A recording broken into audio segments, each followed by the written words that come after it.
వరంగల్ జిల్లా కాంగ్రెస్ పార్టీలో గత కొన్ని రోజులుగా సైలెంట్ గా ఉన్న కొండా కుటుంబ సభ్యులు మళ్లీ వర్గ పోరుకు తెరలేపారు. ఇప్పటికే 3 వర్గాలుగా విడిపోయారు కాంగ్రెస్ నేతలు. ఈ వర్గాల మధ్య పచ్చగడ్డి వేస్తే బగ్గుమనే వాతావరణం నెలకొన్నది.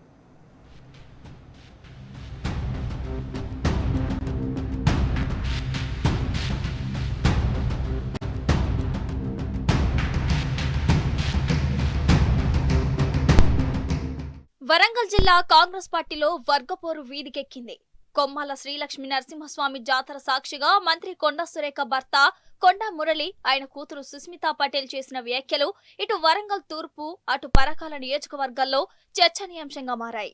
పరకాల ఎమ్మెల్యే రేవూరి ప్రకాష్ రెడ్డి, ఇనగాల వెంకట్రామిరెడ్డి, మంత్రి కొండా సురేఖల మధ్య ఇంతకాలం నివురుగప్పిన నిప్పులా ఉన్న వర్గపోరు ప్రభబండ్ల సాక్షిగా మరోసారి తారాజువ్వలా ఏకజిమ్మింది. ఎవరి పని వాళ్ళు చేసుకోండి, ఒకరి పరిధిలోకి మరొకరు దూరకండి అని పార్టీ అధిష్టానం గతంలో హితబోధన చేసింది. దాంతో కొంతకాలం సైలెంట్ గా ఉన్నట్టు బయటకు కనిపించిన నేతలు తమ మధ్య ఉన్న శత్రువైరంలో మార్పు ఉండబోదని తాజా పరిణామాలు స్పష్టం చేస్తున్నాయి.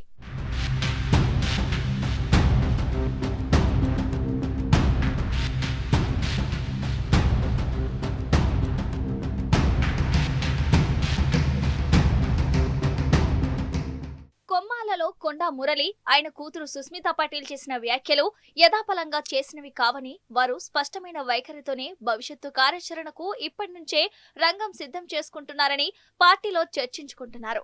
పరకాల మనది, రేపు ఎవరు వచ్చినా కొండా సురేఖ నిలబడటం ఖాయమని కొండా మురళి స్పష్టం చేశారు.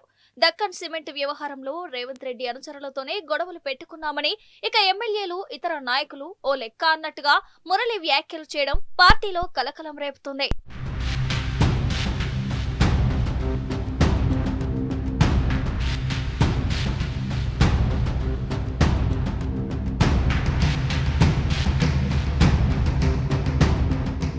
పరకాల, వరంగల్ తూర్పు నియోజకవర్గాల్లో కాంగ్రెస్ నేతలు 3 వర్గాలుగా విడిపోయారు.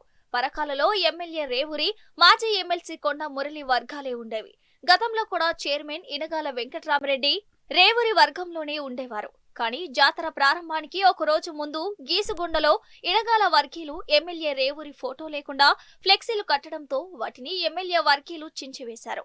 దీంతో పరకాలలో 3 వర్గాలుగా నేతలు విడిపోయారన్న చర్చ జరుగుతోంది. మంత్రి కొండా సురేఖ పరకాల నుంచి పోటీ చేస్తోందని మురళి ప్రకటించడంతో వరంగల్ తూర్పు నియోజకవర్గంలోనూ రాజకీయం రసవత్తరంగా మారింది.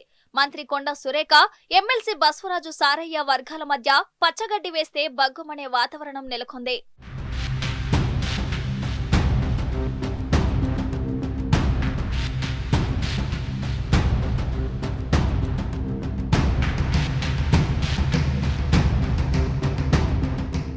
మంత్రి కొండా సురేఖ పరకాలకు వెళ్తే తానే పోటీ చేసే అవకాశాలు ఉన్నాయని, వారి అనుచరుడు లోపాయికారిగా తన ఏర్పాట్లలో ఉన్నట్టు గుసగుసలు వినిపి భవిష్యత్తులో పరకాల, వరంగల్ తూర్పు నియోజకవర్గాల్లో కాంగ్రెస్ పార్టీలో రసవత్తర రాజకీయాలు చోటు చేసుకోనున్నాయని పార్టీలో జోరుగా ప్రచారం జరుగుతుంది.